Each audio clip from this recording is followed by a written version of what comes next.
Have you ever wondered about the person behind the term radioactivity? Today, we re-dive into the extraordinary life of a woman who shattered glass ceilings and changed science forever. Marie, her story isn't just about groundbreaking discoveries. It's a tale of relentless passion, perseverance, and sacrifice. Born Maria Odoska in Warsaw, Poland in 1867, she grew up in a time when women's access to higher education was severely limited. But from a young age, Maria had an insatiable curiosity and a brilliant mind. Her father, a teacher of math and physics, nurtured this passion, but official university doors in Poland were closed to her simply because she was a woman. Did that stop her? Not a chance. Maria and her sister Bronisława made a pact. Maria would work as a governess to support Bronisława's medical studies in Paris, and once Bronisława was established, she would help Maria in return. For years, Maria worked, saving every penny and studying science on her own in her spare time. Finally, at the age of 24, her dream came true. She moved to Paris and enrolled at the prestigious Sorbonne. Life was tough. She lived in a cold, small attic room and often survived on little more than bread and tea, sometimes fainting from hunger, but her determination was ironclad. She poured all her energy into her studies, graduating first in her class in physics in 1893 and earning a second degree in mathematics the following year. It was in Paris that she met another brilliant scientist, Marie Curie. They were introduced by a colleague who knew Marie was looking for lab space. Their connection was instantly a shared love for science that quickly blossomed into a deep personal love.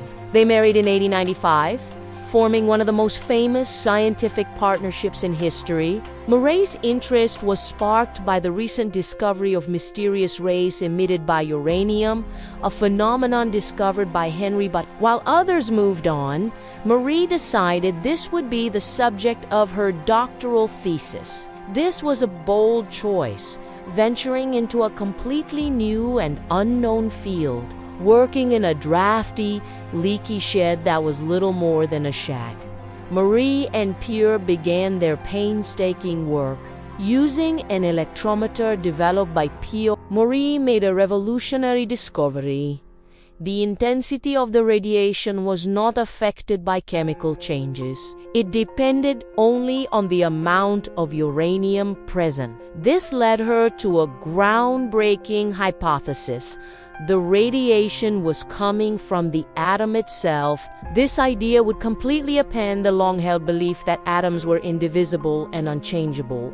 As she tested other elements, she found that thorium also emitted these strange rays. But then, she stumbled upon something even more astonishing. Two minerals, pitchblende and chalcolite, were far more radioactive than pure uranium. What could this mean? She correctly concluded that these minerals must contain a new, undiscovered element that was incredibly radioactive. Pierre, fascinated by her findings, abandoned his own research to join her quest. Together, they embarked on the monumental task of isolating this new element. They obtained tons of pitchblende ore and began the grueling process of chemical separation. It was physically demanding, back-breaking work, stirring huge vats of boiling, toxic chemicals day in and day out. After years of relentless effort, in 1898, they announced the discovery of not one, but two new elements. The first they named polonium, in honor of Marie's beloved homeland, Poland. The second, several hundred times more radioactive, they named radium, from the Latin word for ray. In 1903, Marie Curie became the first woman in France to earn a doctorate in physics. That same year, she, along with her husband Pierre and Henry Becquerel, was awarded the Nobel Prize in Physics for their joint research on radiation. Initially, the Nobel Committee intended to honor only Pierre and Becquerel, but Pierre insisted that Marie's foundational contributions be recognized. She became the first woman ever to win a Nobel Prize. Tragically, just 3 years later, in 1906, Pierre was killed in a street accident, leaving Marie devastated and alone with their 2 young daughters, Irene and Evie. Despite her profound grief, she stepped into his professorship at the Sorbonne, becoming the first female professor in the university's history. She poured her energy into continuing the work they had started together.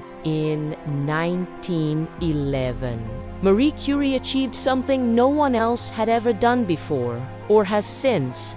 She won a second Nobel Prize, this time in chemistry, for her work in isolating pure radium. This made her the first person ever to win Nobel Prizes in 2 different scientific fields. During World War I, Marie's focus shifted. She realized that X-rays could help save soldiers' lives by locating shrapnel and bullets. She developed mobile radiography units, known as Petites Curies or Little Curies, and drove them to the front lines herself, training other women to operate the equipment. It's estimated that her mobile X-ray units helped treat over 1 million wounded soldiers. Marie Curie's lifetime of exposure to radiation ultimately took its toll.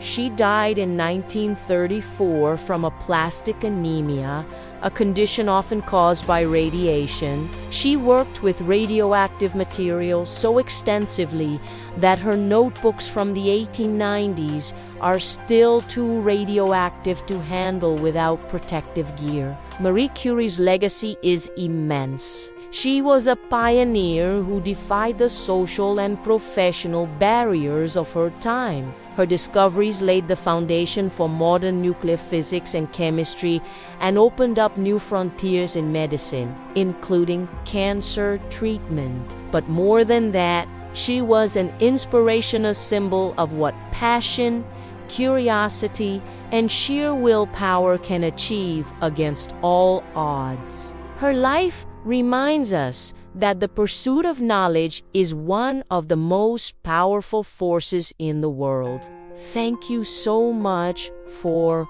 watching. If you found this story as inspiring as I do, please hit that like button. Subscribe for more stories of incredible people, and share this video with someone who needs a dose of inspiration. We'll see you in the next one.